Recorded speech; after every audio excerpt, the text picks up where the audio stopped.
many tweets about it. I feel like maybe he's been listening to you. If you express your opinions, at some point you'll say something stupid.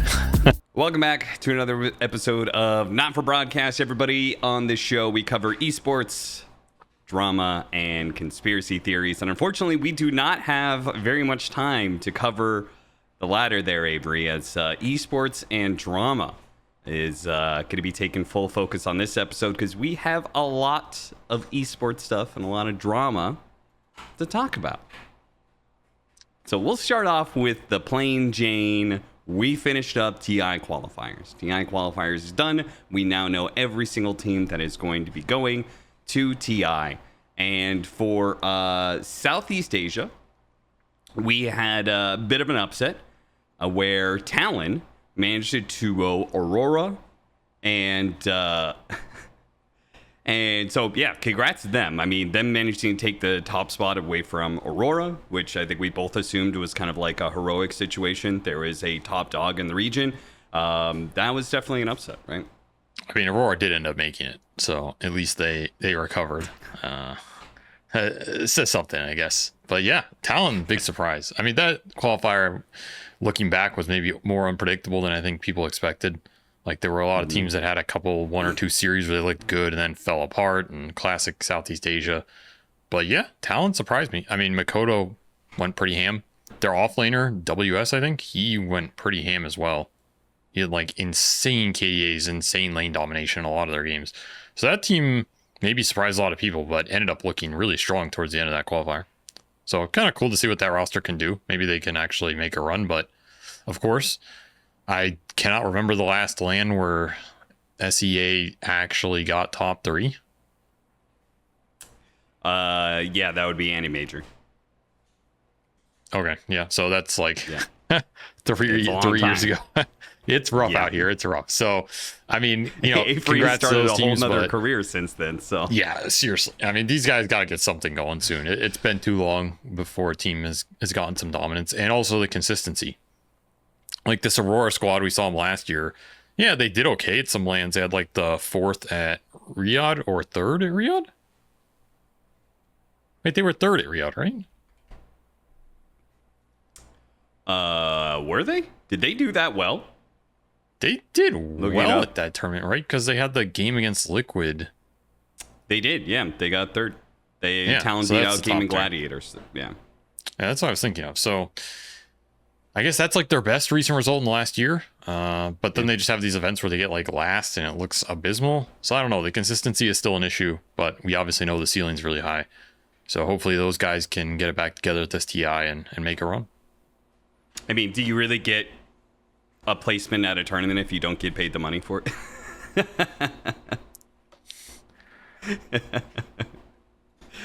I don't know what that was the thing, right? Talon's holding back money from their previous roster, right? Wasn't that the controversy? Well, I don't now know the if new Talon can go to lands and make the money back to pay them, you know, so it all works out. They'll be rooting for each other. New Talon's going to be there. Aurora is going to be there. I do want to give a shout out to TNC Predator. TNC Predator made it through the second open qualifier and managed to go all the way through the lower bracket to the final series. They got 2-0'd by Aurora, but they did have that first match was 67 minutes. So that was obviously a winnable game that they're playing there. So that, I mean, that's one hell of a performance, man. That is a long journey just to barely not make it. Again, starting from the open qualifiers and making it that far is crazy. So shout out to Cuckoo and the rest of the gang there for 3rd place. Unfortunately, we'll not see them at TI, though. C squads need to do better.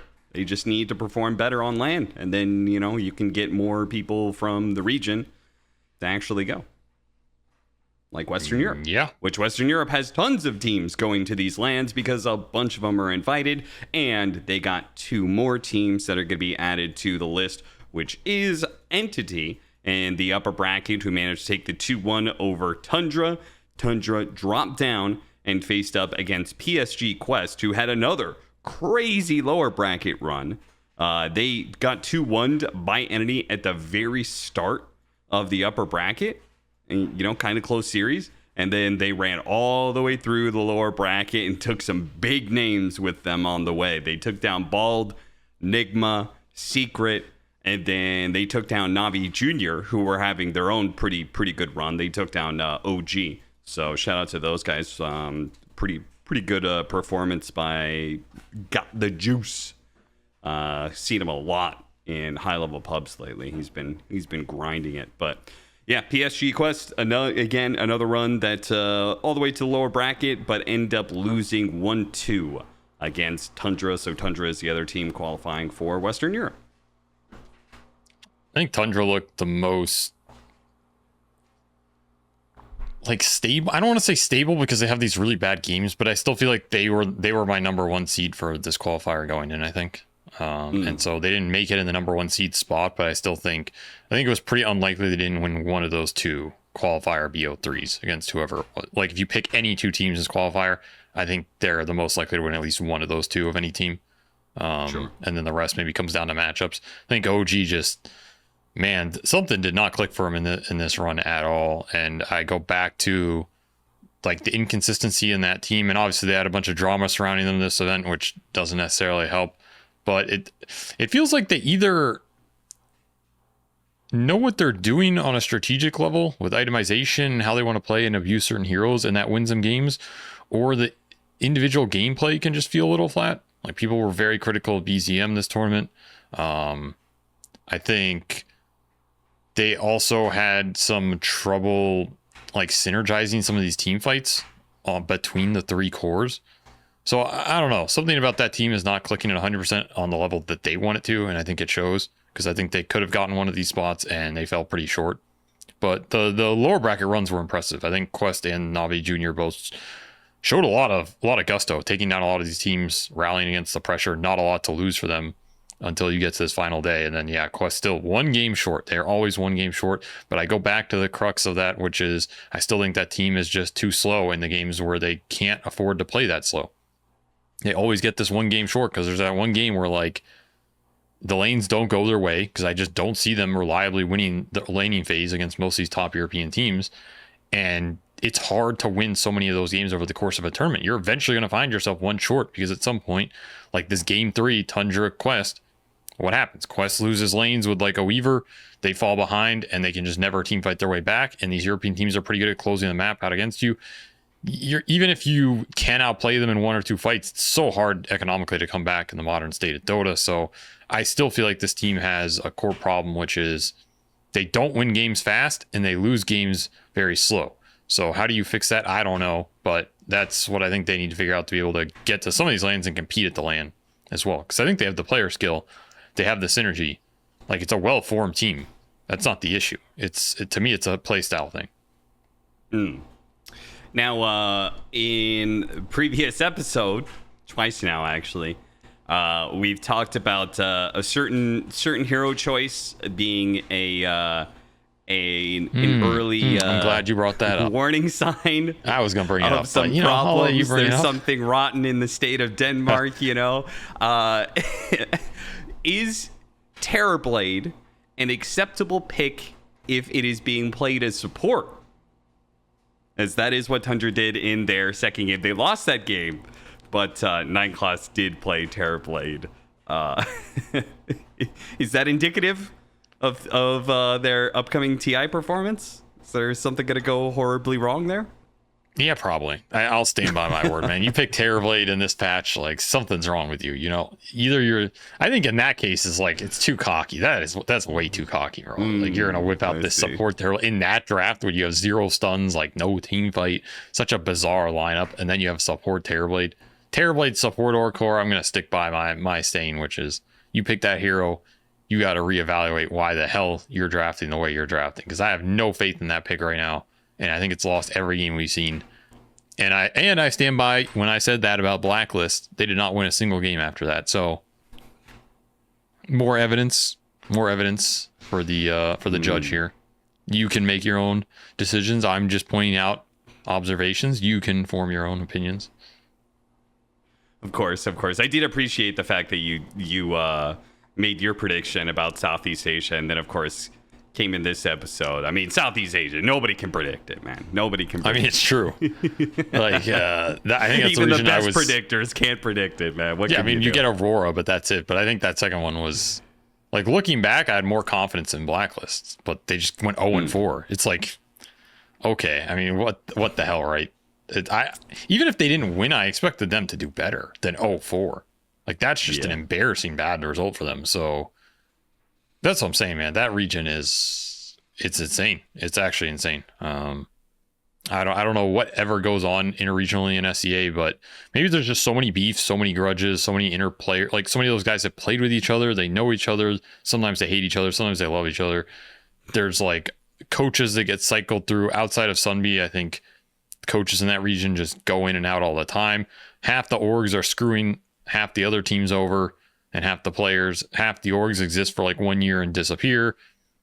It's just such a clusterfuck, for lack of a better word. So like, maybe that contributes to the gameplay too. Like, these things have an effect. You know, you play in that type of organizational environment where it's like players are jumping all over, orgs are disappearing, they're not paying each other, coaches are coming and going, you're importing Western players for 6 months, then they're out of there. Like, these things add up over time. And again, I go back to one of the biggest issues of that region is the consistency.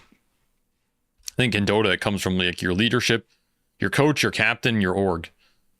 And I feel like those things in SEA are like, you know, I'd pay anybody to tell me who they're going to pick for their org, their captain, and their coach out of SEA right now to give them consistent LAN performance. You're probably taking Aurora, right? You're probably taking Sunby, the Aurora leadership, and, you know, whatever organization that group is with for the last year or two. But like, even then, they've flunked out of tournaments and whatever. It's just super hit or miss. That's the biggest thing they have to solve. And I don't know. I don't see it changing super rapidly. No, it's not that it can't change, but in the short term, I don't see anything being different. So I expect high volatility from those two teams at TI, and I expect volatility from Aurora at EWC. Well, we do. We usually don't give a shout out to the coaches, but I suppose we should, as Bleat have Pilot Eye, right? Mm-hmm. So very veteran voice, and has been in Southeast Asia for quite some time. So yeah, they do have a veteran voice to be able to help lead them along, and maybe that helped in their situation. But on to the drama. So Western Europe, we talked about how OG did not have the best showing at the Western European qualifier, and there was some drama attached to that, perhaps the source of their poor performance. When they went up against, so their very first round, they played up against Nigma Galaxy. They 2-1 that one, no problem. 2 days later, they had to play up against Entity, and they had to have a stand-in for Seb. Immersion stood in for Seb, and that is because Seb and his wife were having a child. Now, this is something that obviously they've known about for a while, and they apparently they talked to PGL about the potential problem, right? Because you get a due date, it's a certain time, but there is a big window in which the baby can come, and there's not much that you can really, do about it. Baby decides time's time, okay, then that's the time it's going to be. And the time ended up being right in the middle of the Western European qualifiers. Now, OG had talked to PGL about this, and PGL had tweaked it so that they were allowed to have 1 day of a stand-in, but they were not allowed to be able to have a stand-in for the entire qualifier. If they wanted to be able to do that, then they would basically have to remake the team, right? They would have to, they would basically have to kick Seb, have somebody else come in, like Immersion, and then they would have to go through the open qualifier and play through the closed qualifiers that way. Those were basically the two choices that they were left with. Now, between when OG had this discussion with PGL in May and what happened from then to now, I don't know, but like that was the decision, and I guess OG accepted it, that they were just going to roll the dice and have a 1 day stand-in and hope that The baby just didn't interfere with the Western European qualifiers. It did. They had to have a stand-in for that one day. They lost their matchup against Entity, which means that they needed to play the very next day. I think actually you would need to play the next day either way, even if you won. So they have to play the next day. Seb is obviously with his wife and his newborn child, and they want to be able to keep using a stand-in, but the rules that PGL have put forward do not allow them to be able to do that. So yeah, that went public. OG trying to pressure PGL to let them have a stand-in for longer, saying basically this is unfair, that Seb should have to choose between his closest family, his wife and his child, and this competition that is hugely important, right? That's pretty much the whole of the drama initially for the OG. So let's just talk about the circumstances here, what you think about the rules. I mean, you missed the best part, which was my boy the King, Sneyking, writing out a no. 10,000 That's the second word piece of drama. That's the second piece of drama. I want to get your thoughts on it first, and then we'll talk about Sneyking's thoughts. I mean, so first off, there's a lot of people who I think were like, why couldn't they schedule this better? Yeah. They should go, they should understand the biology of what is happening, that like due date is not just that is the day it happens and that's it, right?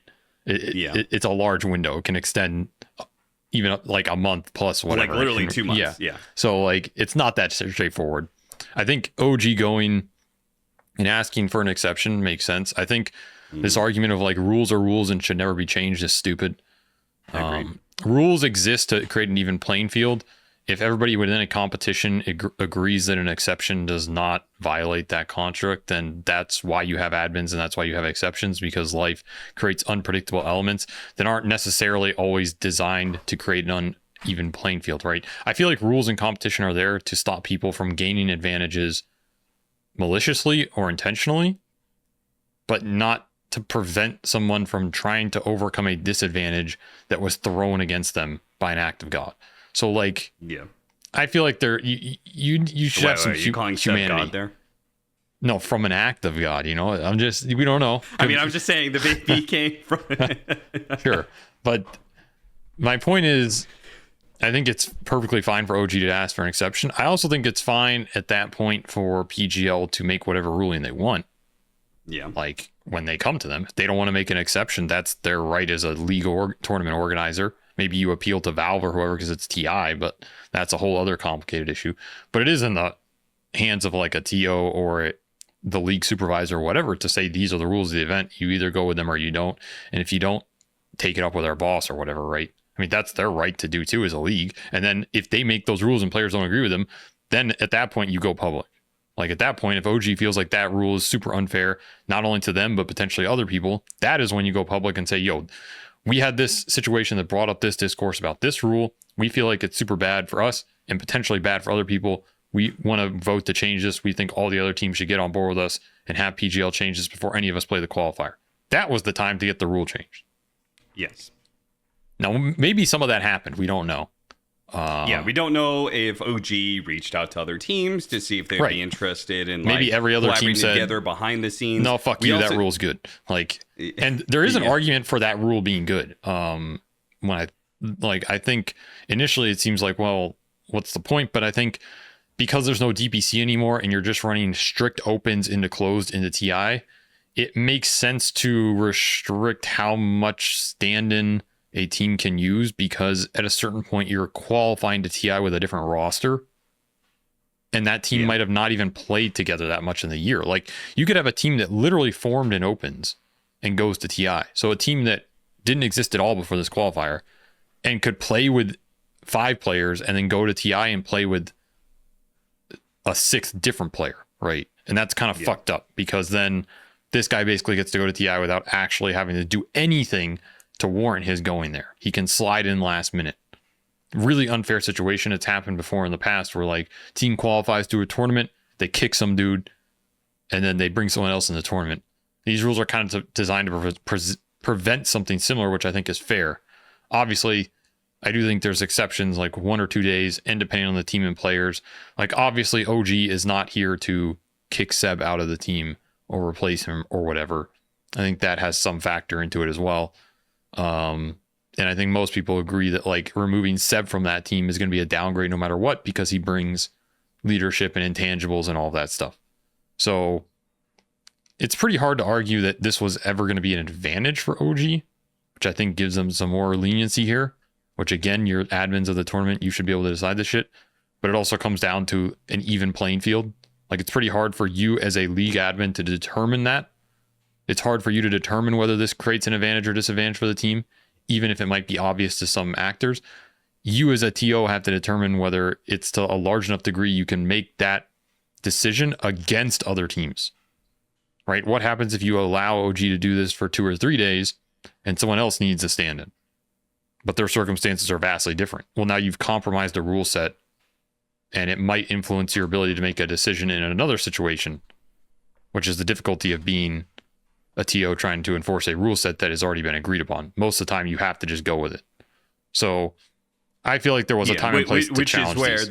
Which is where the whole idea of it's your tournament or whatever, we're going to make a ruling, that's it. I feel like every rule book usually has this, like at the end of the day, admins are able to make whatever decisions the fuck they want, right? And that's how tournaments should operate, because you are operating in a space that is going to be messy. There's going to be problems that pop up, and you just do what you think is reasonable. And, I think that allowing one team to have a stand-in because somebody's having a birth of a child, and another team not to have a stand-in because somebody has, stomach illness, they're a little hungover from last night or something like that. Those are two different circumstances, right? And you can get documentation about things, right? You can get, okay, if somebody is hospitalized, right? These are the sort of things, right? It's like illness, death, like these sort of things, usually you can get some sort of paperwork for. And yes, has been a situation in the past where a team has claimed somebody was like very sick, or I can't remember exactly what it was, but it basically came out that they were lying, right? I don't remember exactly what that situation was. It was like 4 or 5 years ago or something. Anyway, that situation does exist, but like at least you can put the onus on teams to have to like actually come up with some sort of deceit, right? Usually you can get paperwork when it comes to doctors and death in the family and all those sorts of things. So I think you just operate under a space of what is reasonable. And I think that this situation, you did not operate what was reasonable. I think what was reasonable was giving OG more time. Now, there is this weird caveat of like, if you let's say somebody gets hospitalized or whatever, right? Say somebody's hospitalized, a player gets hospitalized, they cannot play. Okay, well, you have to give them a stand-in. Does that stand-in then, if they play the entire qualifier, do they get the spots at TI, or does a player get the spots in TI? That part I think is kind of weird when you do a stand-in for a longer period of time for TI qualifiers, which is this little spot where it's just like, this is a super important qualifier, and the team and the players that get in it should be able to attend the tournament. That part is a little bit weird. I would say that's just between the teams and the players, frankly. If somebody wants to stand in for a team that they know that if they qualify, they're not going to get that spot to TI, that's okay. Like, by all means, work that out between yourselves, Like, if that player just wants, hey, you know what? I just want to be able to, like, go in. I want to go to TI, not as a player, but I'll just be you guys' official stand-in or whatever. Like, put me on as an analyst or something like that. If he doesn't want to, if he's like, no, fuck that. If I qualify for you guys, then, I want to actually go to TI, then the team has to decide whether or not they want that person or get another qualified candidate, I feel like you have to go to TI with your registered team. The 5 players you register with to play a qualifier or anything that leads into TI, you have to play but obviously hospitalization, right? One of those players is out. Oh, so yeah, at TI? Okay, you are coming up already with a situation that you have to act on the fly. My point is just there is a solution to all of these complicated scenarios, and you just have to be reasonable and think them out. And I think that this situation is the situation that PGL didn't go quite far enough. But I think, the fact that they amended it to give them a 1-day stand-in the first place was a nice touch. I just think that, like, at that point in time, you have already, like, I'm going to reference the Sneyking tweet. He talked about, like, competitive integrity. You have already ruined the competitive integrity of having a team play with somebody else in a qualifier. That changes the outcome of the matches that they have played, and that in turn changes the matchups of who teams play and all that sort of thing. You have already ruined that competitive integrity. There's nothing that changed about giving that person a second day or a third day. You have already changed the outcome by allowing a stand-in. I mean, I see nothing wrong with giving that stand-in another 2 days or 3 days or the whole goddamn qualifier. I feel like no rule set can account for everything in the first place. For sure. Like, there's no rule set in the world that says, well, what happens if a meteor strikes the arena and we have to pause a game for 2 hours because of a meteor strike, right? That you're never going to find that in any. So obviously there are situations that will never exist within a rule set. Now you can put in clauses of, like, in extreme cases of force majeure or whatever, the TO or organizer has the right to make a decision, which is usually what happens anyway. But, like, I feel like that's implied. Are usually the last line in a rule book, right? It's implied anyway. So, like, PGL just has to make a call here. And I feel like you should make this call based on the situation and the structure and the game in which you're making it. Like, you should recognize the features or the aspects of Dota 2 that make it different than if you were making this decision in the NBA or in a golf tournament or whatever. And you're trying to respect the integrity of the tournament while also allowing teams to compete. I feel like in Dota 2, when a team uses a stand-in, they are at a disadvantage. I don't care who the stand-in is. I don't care how big an upgrade they are. It is a disadvantage. You lose so much in terms of all of your practice out the window. Your drafting is different. Your hero pools are different. Your synergy in the fights is different. Like, there are very rare situations where a team with a stand-in has performed arguably better than they would have. And most of the time it is like a stand-in that the team was already familiar with and was like a 6 player or something, right? Like the times OG brought in Seb or something. Like, come on, man. It's like barely a stand-in, right? This guy's already working with the team or whatever. Like, it can happen, but it's very rare. So basically, I would never be a player in a tournament where a TO says we're going to let this player use a stand-in and feel like they're gaining a competitive advantage. So therefore, why do I care?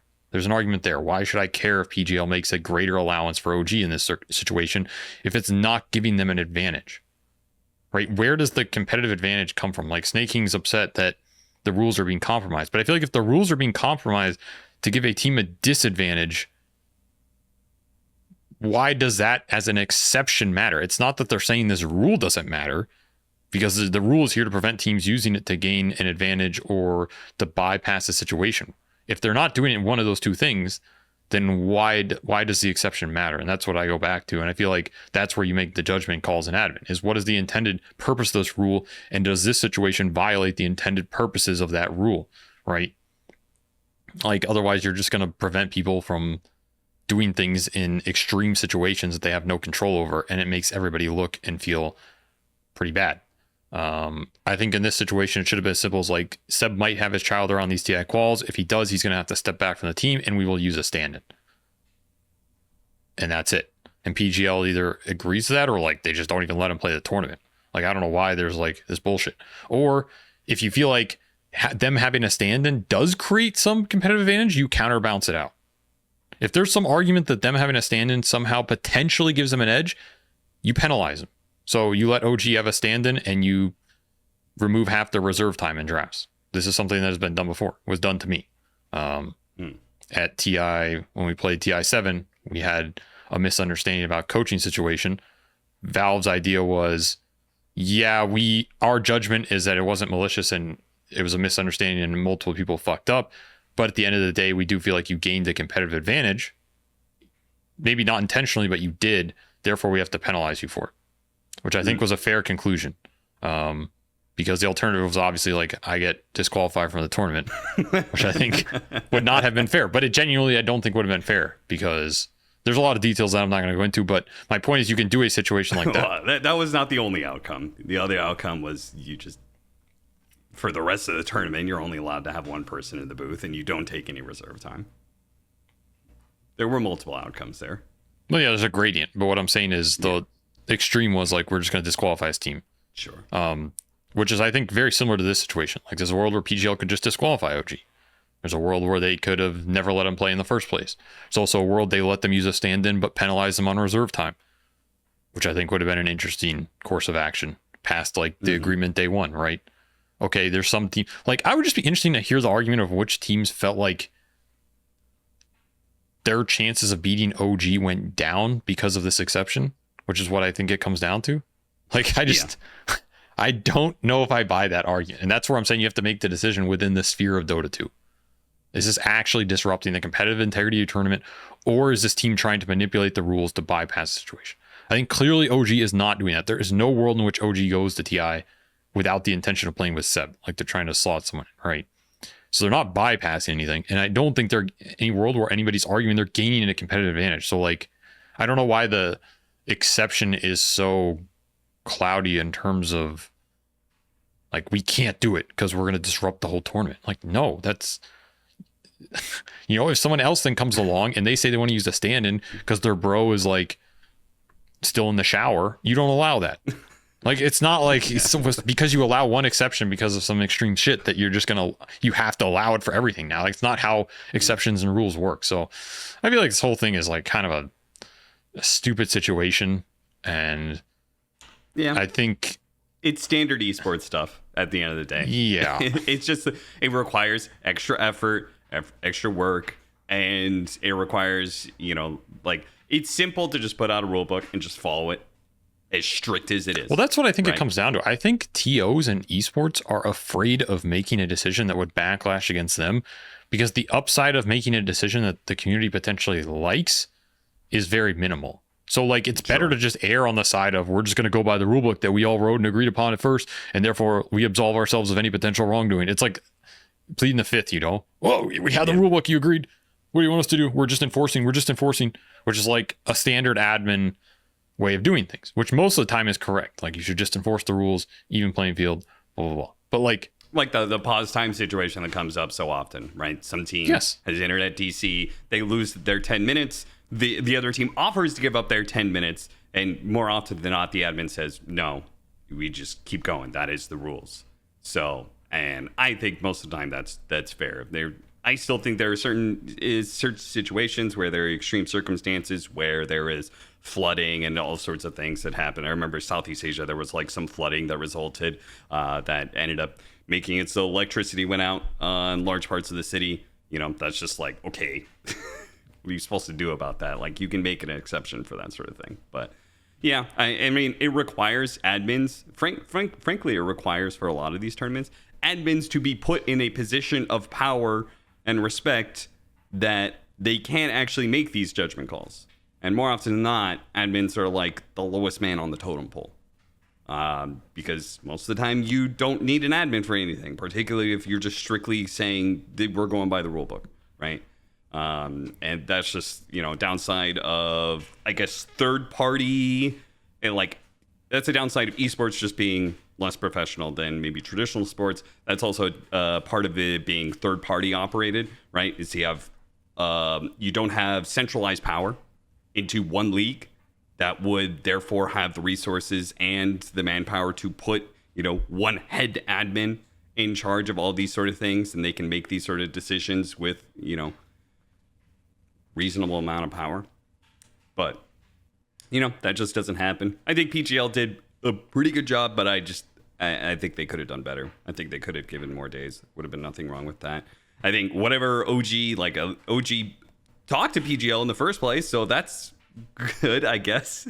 They talked to him ahead of time. That's better than most esports stuff. But, you know, they obviously, whatever happened there should have been solved before the qualifier started.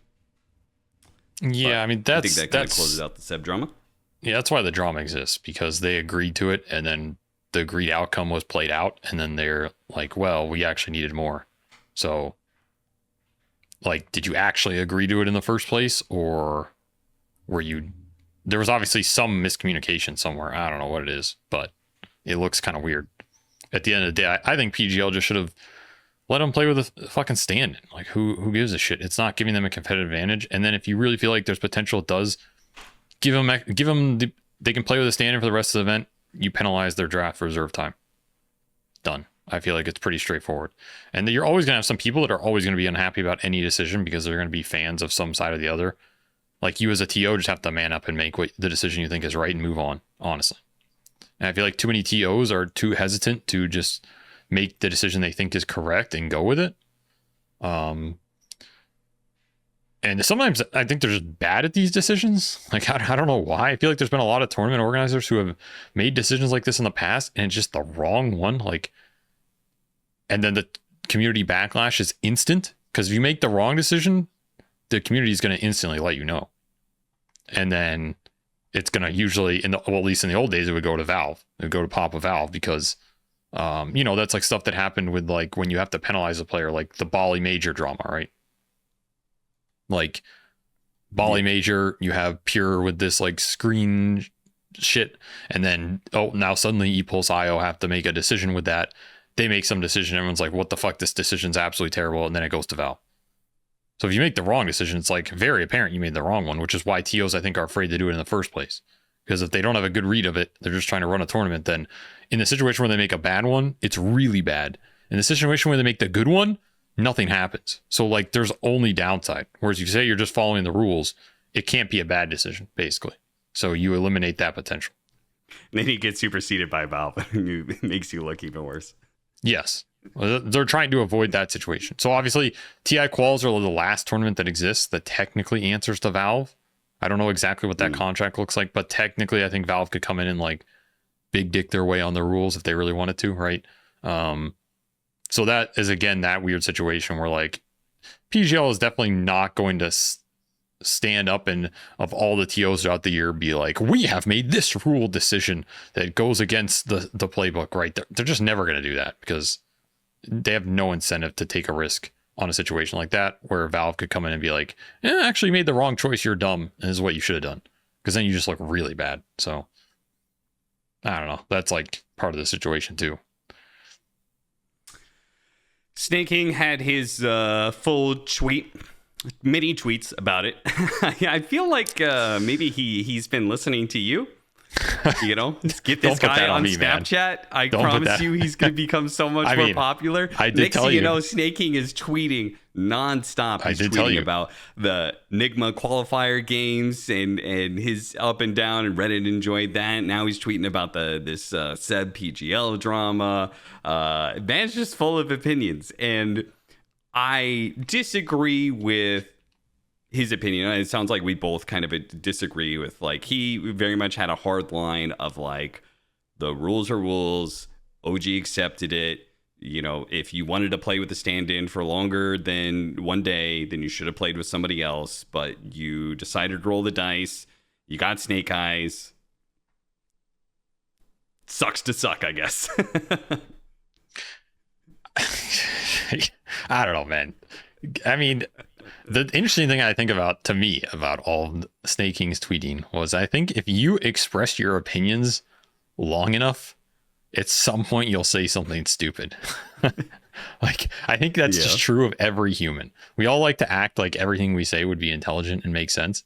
But I know if I tweeted everything I said, eventually I would tweet something that would just make a lot of people dislike me, or I would wake up the next day and be like, that's not really what I thought, or whatever. And, like, because you just put the shit out there. It's very fast and easy. You're not going to filter through your brain. You're not going to stop and think about it. And no human being has ever had everything they've said and at that speed be what they actually thought, or rational, or intelligent, or make sense. It's reactionary. So I feel like if you make enough reactionary comments, you're going to get some haters eventually, which is, I think, is like, Snaking's making all these comments and everyone's like, yeah, these are good points. Yeah, I agree with him. Yeah. And then at the end, he said, like, that one thing at the end, and everyone's like, oh, fuck you. You're actually the asshole. I knew it all along. You're just fooling me, man. You're actually insane. How could you think this? He obviously knows nothing. It's just like, it's just the mob discourse, basically. Like, I agree with some stuff he said. I disagree with others, but it's not like, I suddenly love or hate the guy. Yes, his take was very reasonable. I disagree with it, but I think his take was pretty reasonable. And then he tacked on the, hey, at 1 win, you guys going to be able to get visas for this year's TI? If not, I know a team that can come replace you without complaints about the rules. Yeah, see, that comment's completely stupid. And if you talk to Sneyking after, like, you know, if I had a conversation with 15 minutes, I could probably get him to agree it was pretty stupid. It's Are you sure? Because from what I've heard, Sneyking is very stubborn sometimes about his opinions. But he recognizes this shit. I mean, I know him better than most people. I'm pretty confident in that statement. But okay, my point is that people, like, they say dumb shit. Maybe they think it's a joke. Maybe they think it's going to be interpreted differently. I'm not sitting here defending Sneyking. I think that tweet is obviously stupid as hell. It's an entirely different situation that makes no goddamn sense. Like, he shouldn't have said it. But my point is, like, I just think the almost the radicalization at which people switch their opinions of somebody on the internet is, like, insane. It's very scary to me. That's just my larger general point. It's very scary how fast someone can go from people love them to people hate them when, like, nothing really has changed, you know? Wow.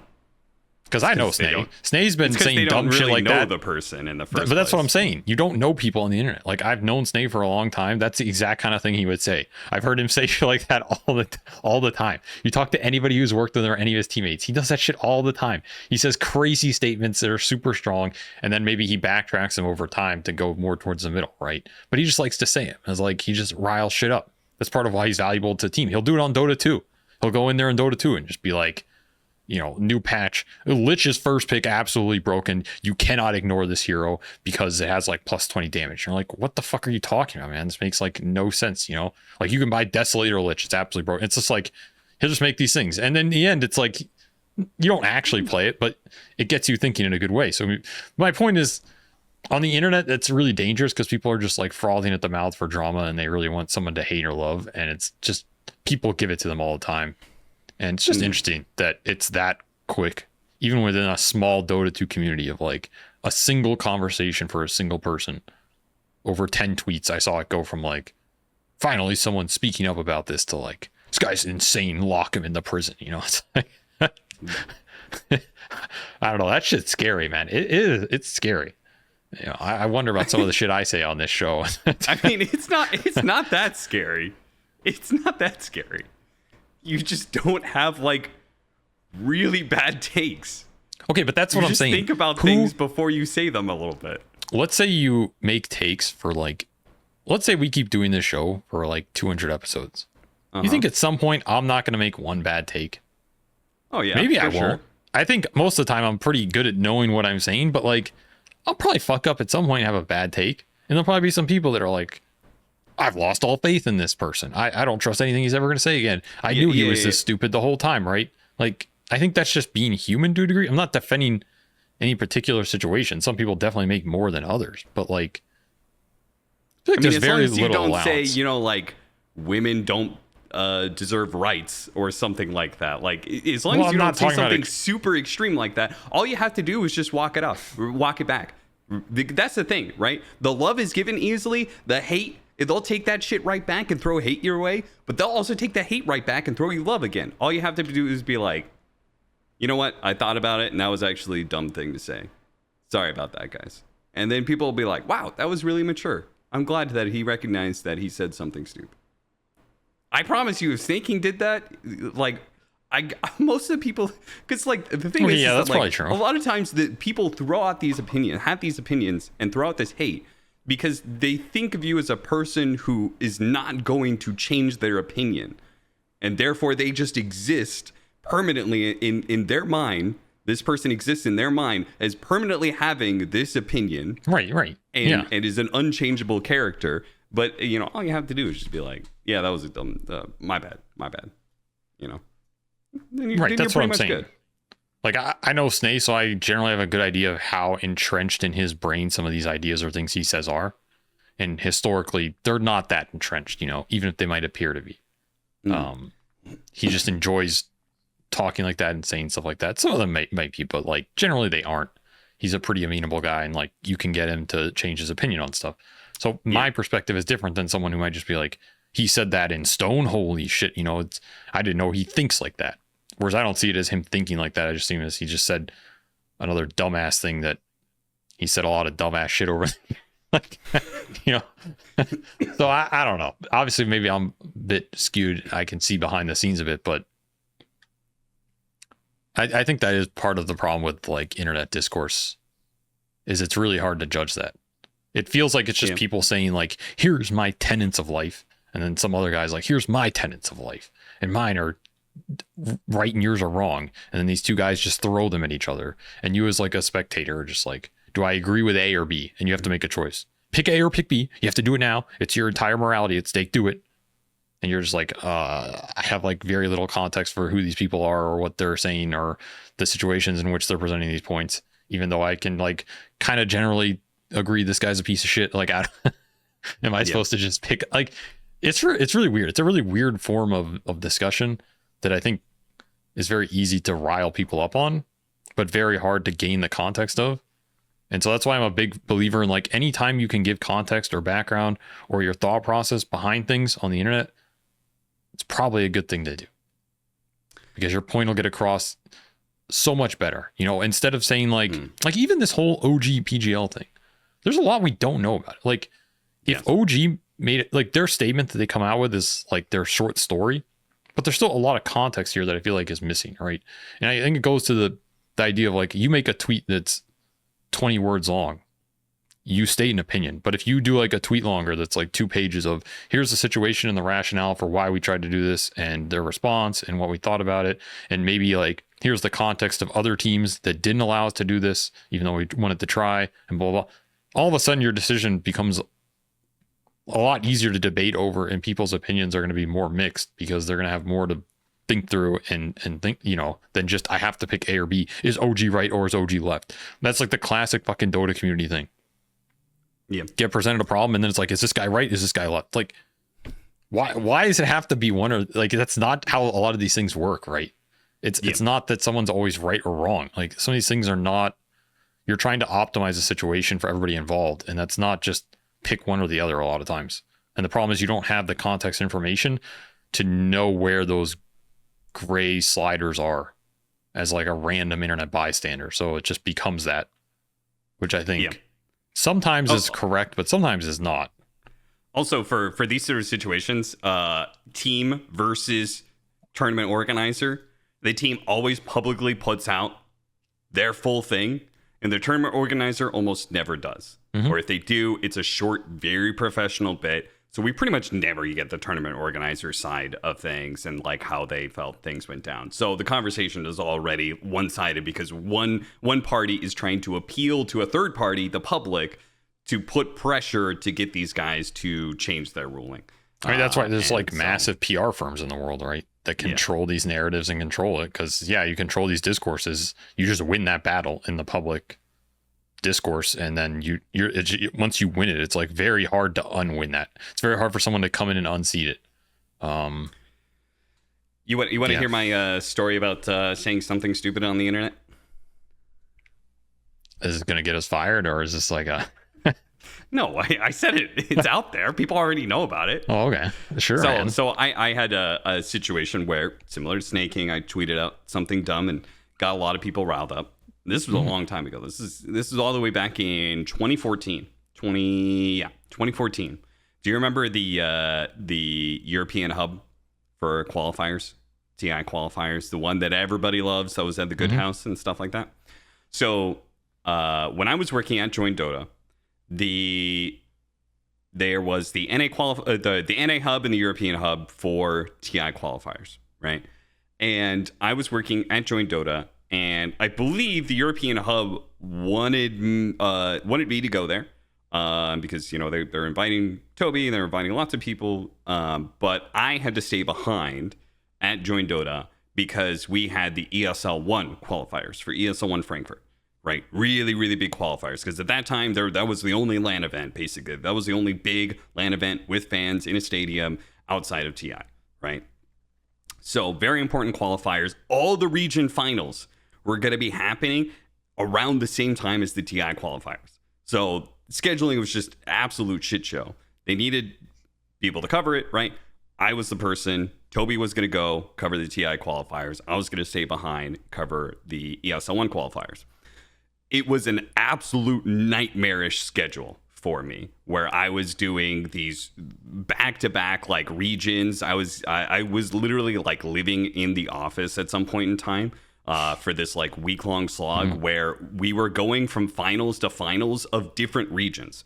So I would do like I would get up early and do the Chinese final, do like lower bracket final, do the final. Like that's a full day. And then I would get like 4 hours of sleep, and then I would do the NA final. It was like, there were situations like that where it was like, literally I had to go from one region final to another region final. So I was sleep deprived as fuck. And I was pretty miserable because I was living in the office, and everybody was having fun with TI qualifiers, and everybody was having fun with their own hubs. The NA hub and the European hub both looked really fun. I wasn't a part of either one of them. And I was like, man, that sucks. But I still got to cast some pretty good games, so it was still good for me. I still was fine with it. But the European hub was getting a lot of love, and I heard from behind the scenes, I won't name the person, but there behind the scenes, there was somebody who complained about, at the European hub, complained about having to go down. So the European hub was set up where they had the couch set up, and then they had a different stream where you actually casted the game. And there was somebody who complained about the fact that they had to actually go cast the game, that they couldn't just stay on the couch, that they had to go and do, you know, actual casting on the stream. And that came back to me. And I'm working my ass off here doing all these fucking qualifiers, and I'm sleep deprived, and I was so fucking mad. I was so fucking mad. I was like, who the fuck, like, how the fuck are you going to complain about doing your fucking job? You know, that like, oh, you're like, oh, I have to go cast the game. I just can't hang out on the couch and play Mario Kart the entire time. I was fucking so mad. And I put out a tweet that was like, you know, it's really sad that there's like more incentive for somebody to just hang out on a couch than to, I was basically subtweeting some motherfucker, you know? But the content, but that was entirely lost in the tweet. Obviously nobody knows that. And I'm just putting out this tweet, and it makes it look like I hate the European hub, and like the fact that they're all just like hanging out on a couch, not really talking about the games and stuff like that. And it got a lot of people riled up because a lot of people love the European hub. And then there was like hardcore Dota people who were like, oh yeah, like fucking focus on the game already and all that sort of thing. And it just became this big old shit show. And I didn't walk it back. I was just like, whatever. I was so mad that, one, that happened. And then two, afterwards, joined Dota management and Toby both, like, I put out that tweet and it got all this Reddit attention, and both of them came and talked to me and basically told me that I need to be a team player when I was already being a team player by not going to these qualifiers and working my ass off doing ESL 1 and getting no fucking sleep, no fucking support. I was just like, motherfucker, you want me to be a team player? Oh, I was so mad, so I just refused to issue an apology. I think they wanted me to issue an apology. I was like, no, fuck you.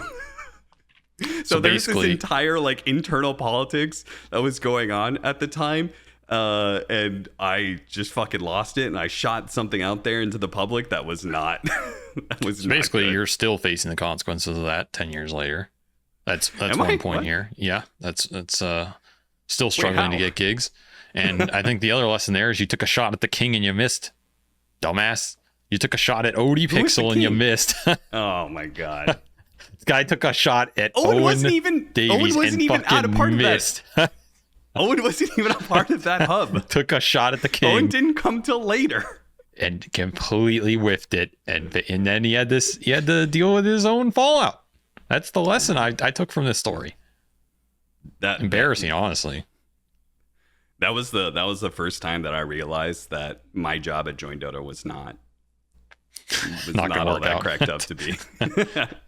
That's okay. I was just like, wait a minute, this isn't a dream job. This kind of sucks. Do you regret tweeting it? No, it taught me like a good lesson. I mean, do I regret tweeting it? Like, yeah, because it was dumb, but you know, it taught me a good lesson about tweeting out dumb shit. If I'm gonna tweet out, if I'm gonna subtweet somebody, now I'm very direct. After that, I became super direct with people.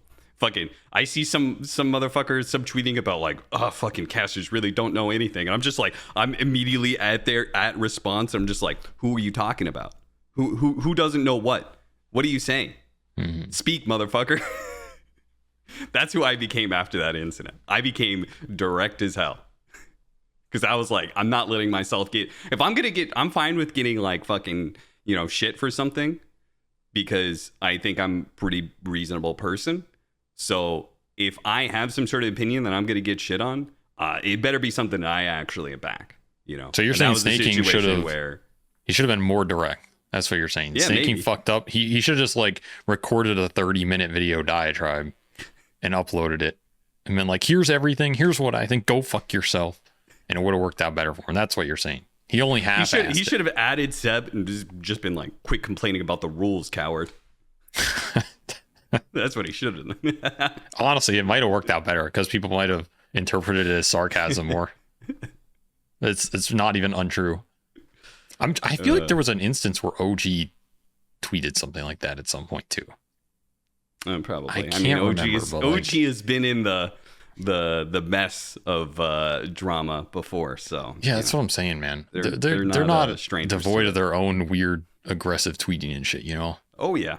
So like, oh well, I mean, their aggressive tweeting, that was the OG secret stuff and all that jazz, right? I mean, and Seb too. You literally did an entire episode on Seb's tweet history, being aggressive towards people, saying ridiculous shit, and he's like backed it up. Like, I think Seb would honestly just find Sneyking's tweet funny. I don't even think I don't think he'd give a shit, right? But then there's gonna be a bunch of people that are just like outraged over it. I don't know. I thought it was kind of funny. Like, honestly, I didn't think it was that funny. I thought it was kind of cringe. I thought it was pretty cringe. I mean, I thought it was stupid. I wouldn't have tweeted it, but the fact that it was Sneyking doing it like towards OG, that was kind of funny, From like not the tweet itself is funny, just like the fact it happened to me is kind of funny. If that makes sense. All right, I might have diverted this a little bit. We have one more thing to cover. Really, there's the Quinn tweeted out about the contract jail. I don't think there's really too much to say about that. Just new players getting caught up in bad contracts. That has happened in esports and will continue to happen in esports as long as it's around. As long as players are continuing to not hire lawyers and recognize their potential future value, which I think is normal when you go from playing a video game for fun to playing a video game professionally. That you think it's a dream job scenario, and so you're down with whatever. I mean, though, I think a lot of it has been discussed thoroughly, and most of it's straightforward. Like, if you don't know what you're doing, you should seek help. But I do think there's one thing I will say, which is I think a lot of people underestimate how much you can get screwed on little things because you don't know what you don't know. So like, even if you read through a contract and everything in that contract is fine, it can still be a bad contract in the sense of you might not know what should be in there but isn't, for example. Those types of things can be very difficult. And that's why it's not as easy to just be like, well, didn't this guy read it and know what he was signing? Like, you can read a contract, know what you're signing, feel like it's a good contract, and it can be, but it's not as good as it could have been. Or maybe there's clauses that are in there that come back to bite you in the ass because they're not in there. I have personally encountered this where I have had contracts that I signed and felt were good, but then something weird happens on the team, like something you don't expect, or some random bullshit happens, and then you have to reevaluate, and suddenly you wish you would put something else in there that you would have needed at this point that you didn't, but you just didn't know you would have needed it, right? And part of that is like experience, and that's why you can go and hire lawyers, because they know to look for that shit. But that's like the biggest piece of advice is don't assume you ever know everything in these types of situations. And I think it's easy to be like, well, why didn't they just have this and this? Because sometimes you have to make concessions when you're negotiating. Like, so you're going to give up, maybe you're going to concede the possibility of extreme stuff happening to get better terms somewhere else, right? It happens all the time. Like, maybe you give a higher chunk. I mean, easy example is you give a higher percentage of your TI winnings to the organization in return for slightly higher salary, right? Basically trade off some potential for some return now. Like that's an exchange that's going to be negotiated a lot and happen a lot. And new players might not understand their like true EV when it comes to that, right? Like how much is an extra $1,000 a month salary worth compared to certain percentage at TI, especially in the old days. Maybe not as much now, but like you get my point. And so even if you have a lawyer who looks over the terms and says these terms are fine and safe, even if your team is like, yeah, this feels like a good deal, someone who's done this for 10 years as a player or an organ or a esports specific lawyer or something who knows the value of some of these terms is going to be able to tell you whether you're actually getting a fair deal or not based on your value at the time. Because the guy who's on the other end of that contract has no incentive to really do that.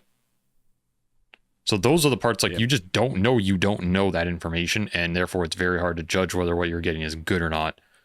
Which is why I'd actually say if you're signing your first or second few contracts, even like your fourth or fifth in esports, dude, send it to some player or team that's been in the scene for like 10 years.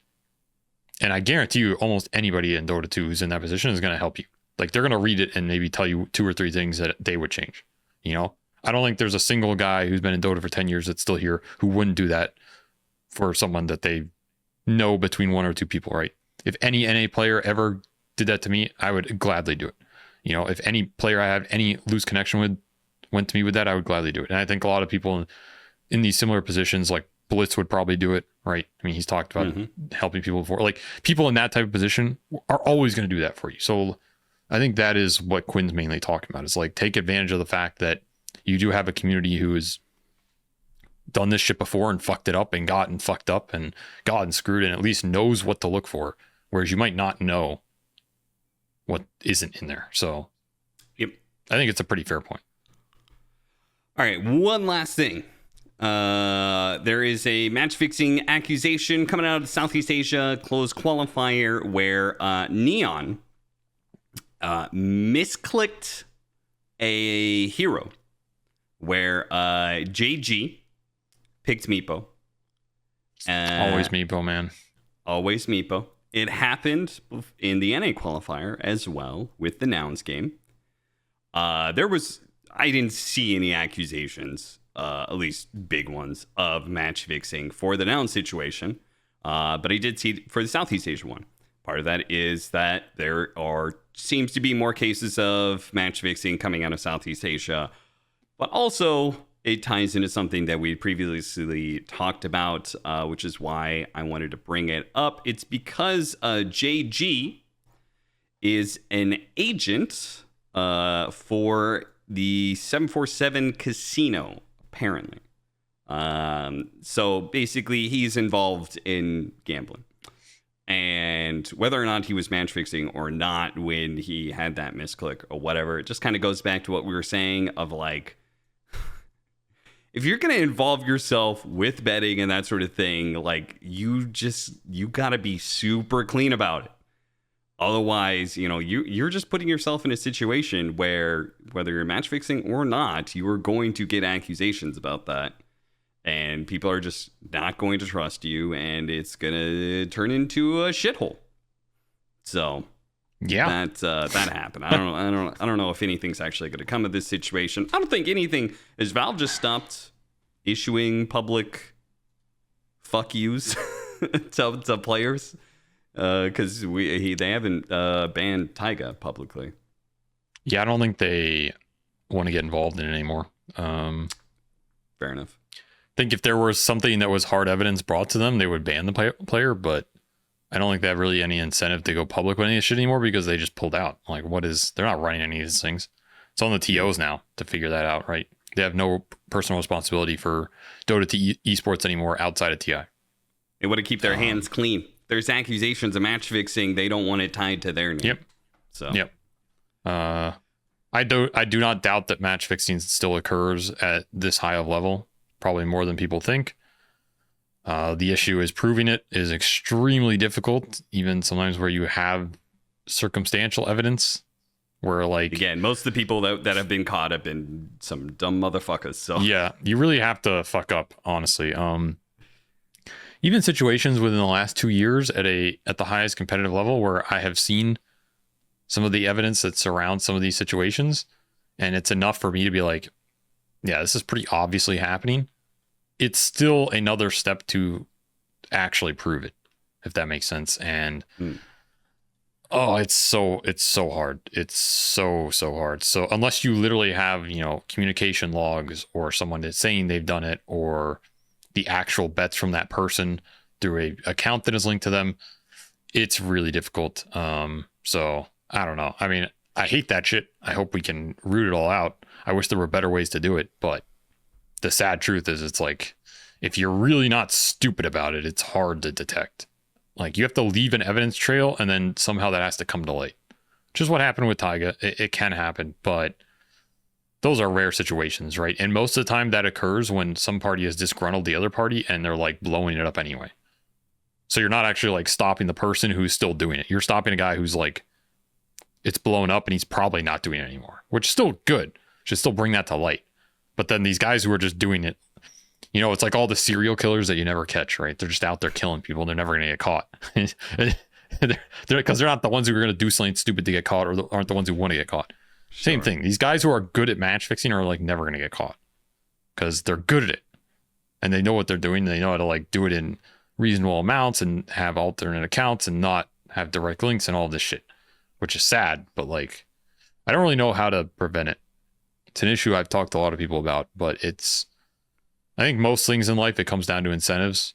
And unfortunately, a lot of people in esports don't have good enough incentives not to do it compared to the potential of doing it, right? So yeah, until that changes, yeah, you're going to have instances like this where it's just murky and who fucking knows, and you want to figure it out, but you can't, and that is life, and try and do our best to prevent it. But I mean, Godspeed, man. That shit is not easy.